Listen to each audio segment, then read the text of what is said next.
Hi, Giovanna Franklin here from Homeopathy Heals.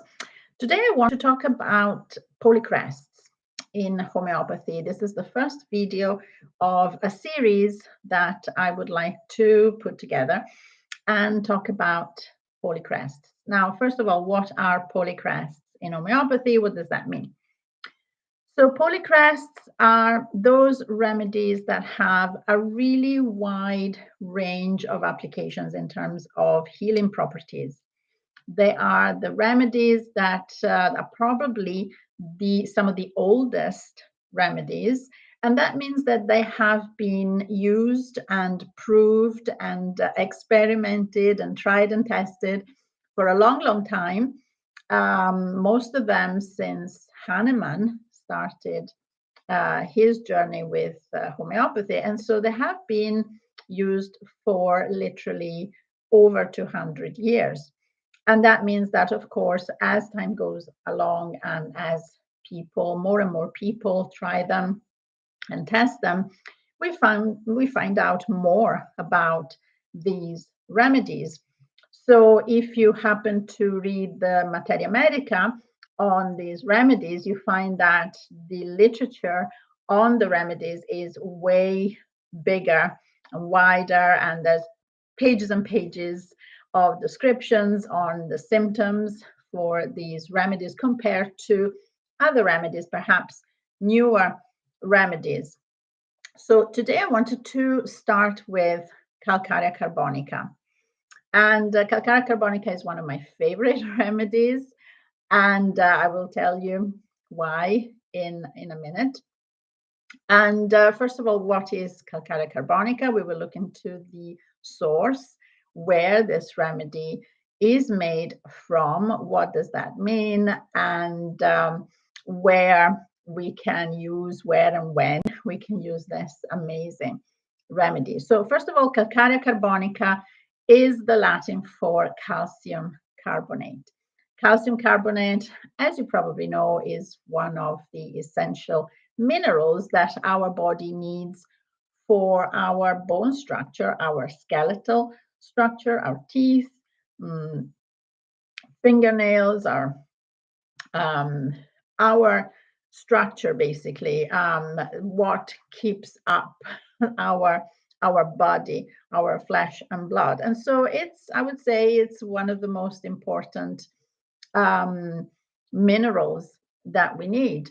But as homeopathy recognizes, we as human beings are made of the same building structures, the same material as everything else in the universe. And this is why we can have homeopathic remedies made from pretty much anything, not just plants, not just minerals, but animals, but gemstones and crystals and imponderables and just about anything. Because, as I say, we are all made of the same building blocks. They're just arranged in a different way.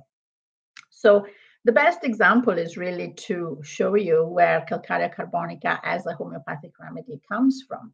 And it comes from the shell, the oyster shell.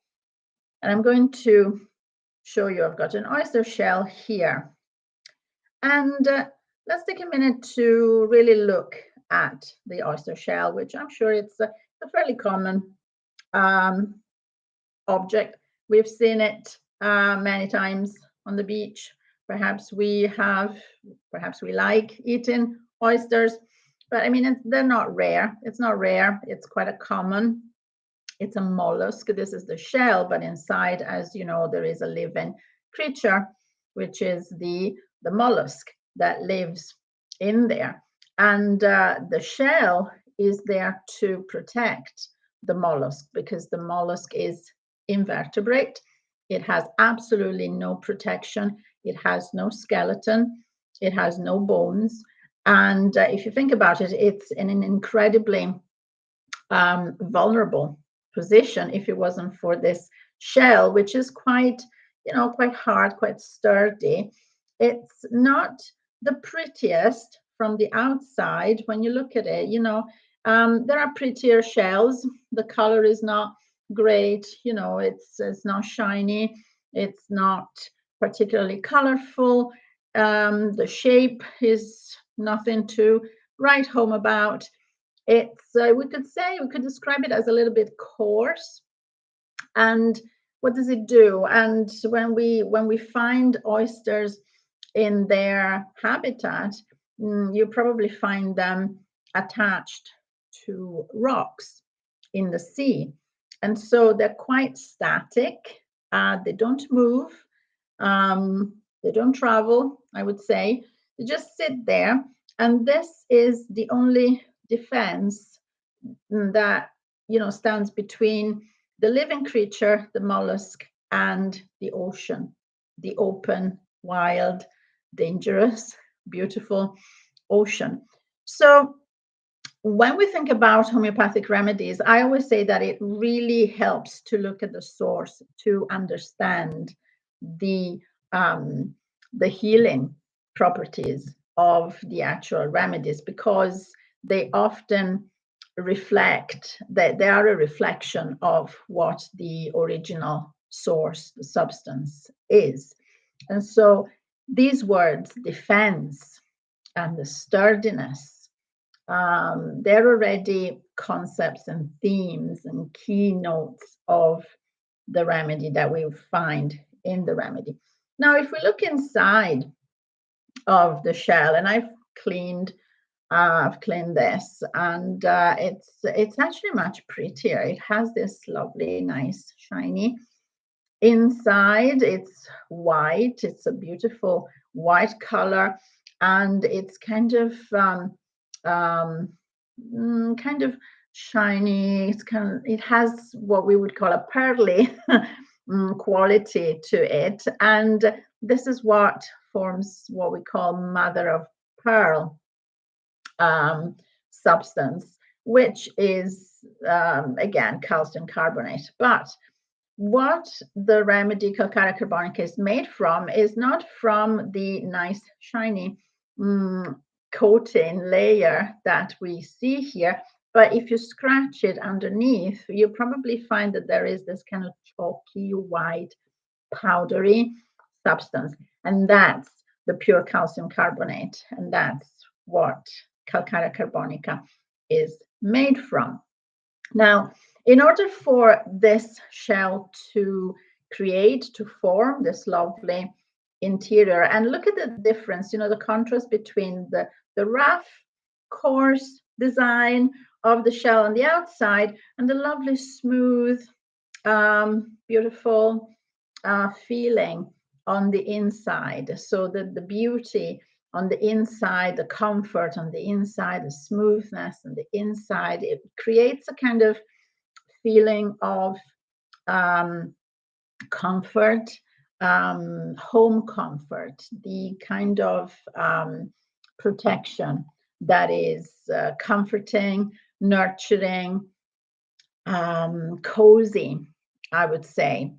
So this is what the Calcarea carbonica is made from. But as I was saying, in order for the shell to form this interior, because the shell is not born like this. It gets created. It's formed over a long period of time, very, very slowly, with teeny tiny grains of sand and material from the sea that accumulates, and that's how Mother Nature builds this shell very, very slowly. And again, slowly is also a keynote of the remedy.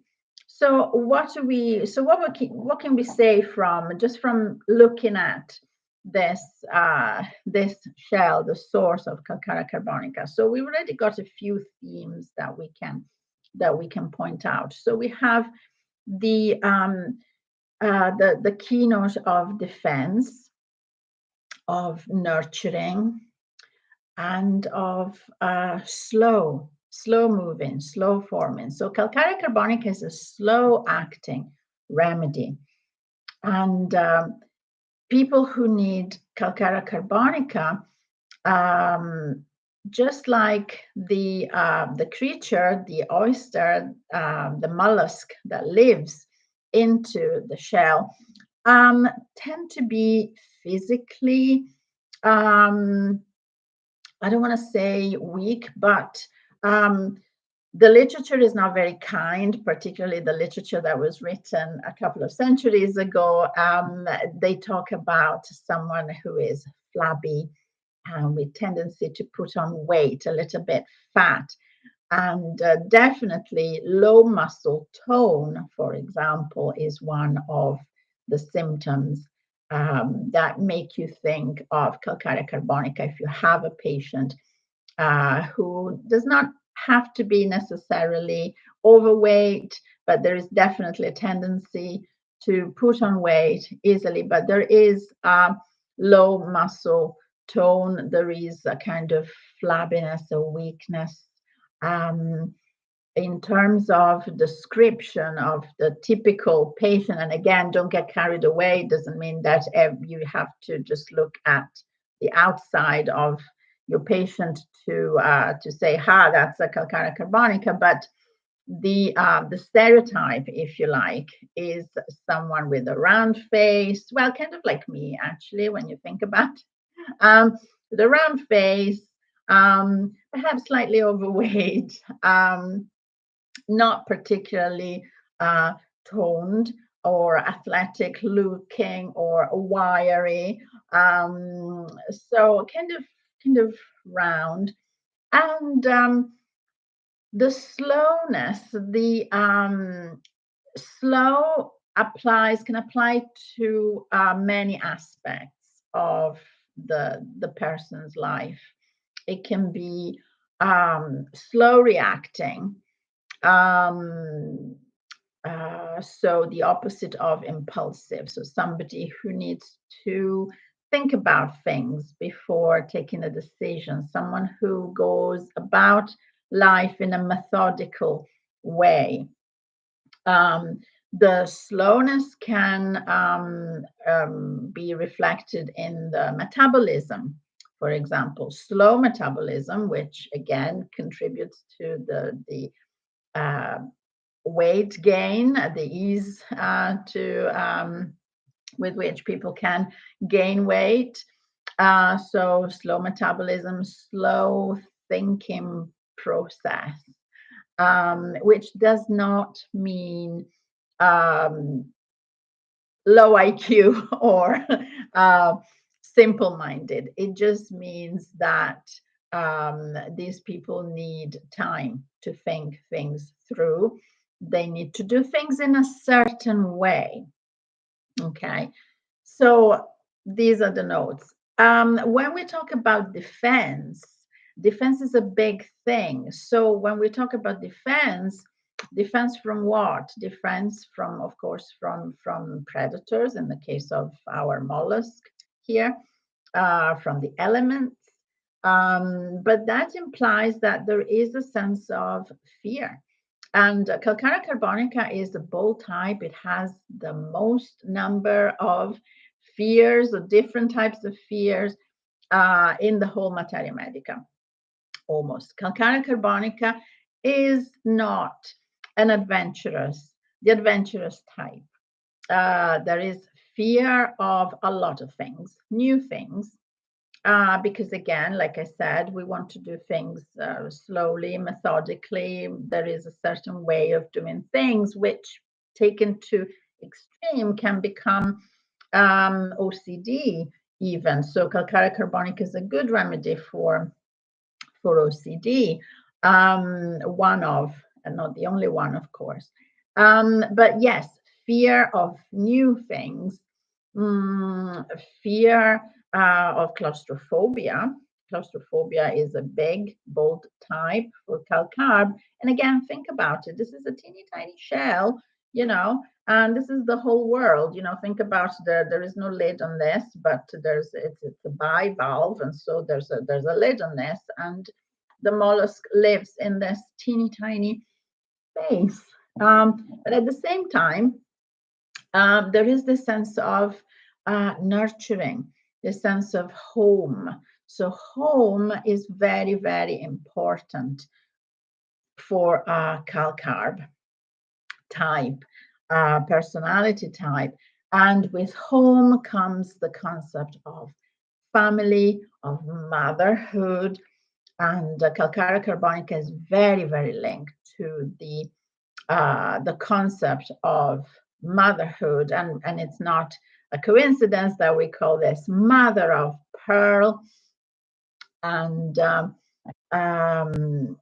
motherhood, and therefore feminine issues, female issues, reproductive organs, and issues related to reproductive organs, um, ovaries, cysts, someone who has a propensity to develop cysts, not just in the female, in the ovaries, for example, but a bit all over the body. Because again, think about what does the oyster shell, what does the creature do when it gets invaded, when there is a foreign body that has managed to go through the shell. What does the oyster, how does that behave? It isolates it by creating these layers and layers of substance called nacre, and turns into a pearl. And this is how pearls, natural pearls, are actually created. It's a way, it's a defense mechanism that the oyster shell has to isolate. And it's a little bowl. And so it's like what the body does with cysts, isolating what is not, what does not belong to the body, is not good for the body, is seen as a kind of enemy, and it gets isolated, and the cyst is formed. So so you can see the theory of signatures in real time with Calcarea carbonica. So yes, the concept of motherhood, and don't forget that this is a sea remedy. Yes, it's a mineral. It's classed as a mineral in homeopathy. However, it's also an animal at the same time, because we do have a living creature inside this shell. So it can have both qualities, and it lives in the sea. So it is also classified as one of the sea remedies. And if you want to learn more about sea remedies, you can actually check my online course that you can find. I'll leave the link below. It's a two-part webinar where I talk about different sea remedies, why they are slightly different from other remedies, and they include animal remedies like dolphins, calcarb, which is a kind of hybrid, Spongia tosta. The sea is a different environment altogether. The sea is that kind of environment where the boundaries are more blurred, the boundaries between light and darkness, between animal kingdom and mineral kingdom are blurred, between genders are blurred, and so it's a more fluid. Obviously, we're talking about water. It's a more fluid environment. It's an environment that is very much affected, influenced by the moon tide, and so Calcarea carbonica is very much linked to the phases of the moon.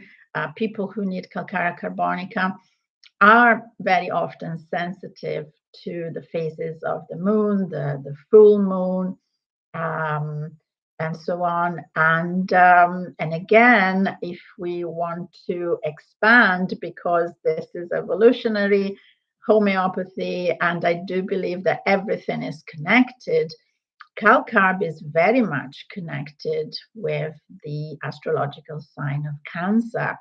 with the moon, with the concept, the theme of motherhood, the nurturing, the protective side of Cancer. Um, Cancer, the symbol of Cancer is the crab, which again is a creature that needs a very strong protective shell. So protection is a massive theme for this remedy, and this is why also this ties into the protection of our skeletal system, of our bones, bone structure. And so you see how all of this is connected. So what do we need Calcarea carbonica? What do we use Calcarea carbonica for? Like I said, it's the queen of the polycrests. So pretty much in the rubrics, if you open up Kent repertory, any symptoms, random, you will find Calcarea carbonica there in the mix, in the list of suitable remedies, whether it's in bold type or just italics or just simple print, but it will be there at some point. So it's a great antipsoric remedy, which means that it has an affinity with the skin as well. And so eczema, blemishes of the skin, and I've already talked about cysts, female reproductive system, children. It's a beautiful remedy for children, and typically they're quite easy to recognize Calcarea carbonica children because they are quite placid. They are nice and fluffy. I call them, those babies that are nice and chubby. They're sweet. They're not hyperactive at all. They, on the contrary, they usually have a good concentration, good focus on things. When they are busy with something, with a task, they will just stick to that until it's completed. They don't like to leave things unfinished. They're very attached to the mother. And in fact, sometimes there are issues with separation anxiety.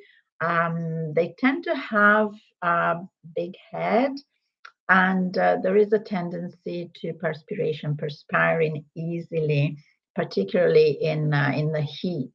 Calcarea carbonica does not like the heat.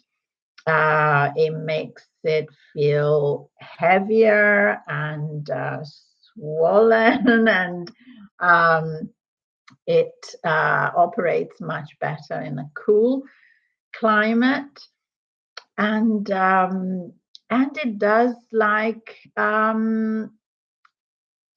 starchy, stodgy kind of foods, which doesn't help if you already have a tendency to put on weight. But things like carbohydrates are the thing for calcarb, and sweet things. Why sweet things? Well, probably because as humans we associate sweetness and sugar with the taste of mother's milk, and so again we go back to the mother, the nurturing, the feeling good when you are with your mom, when you feel you have the protection of your mother.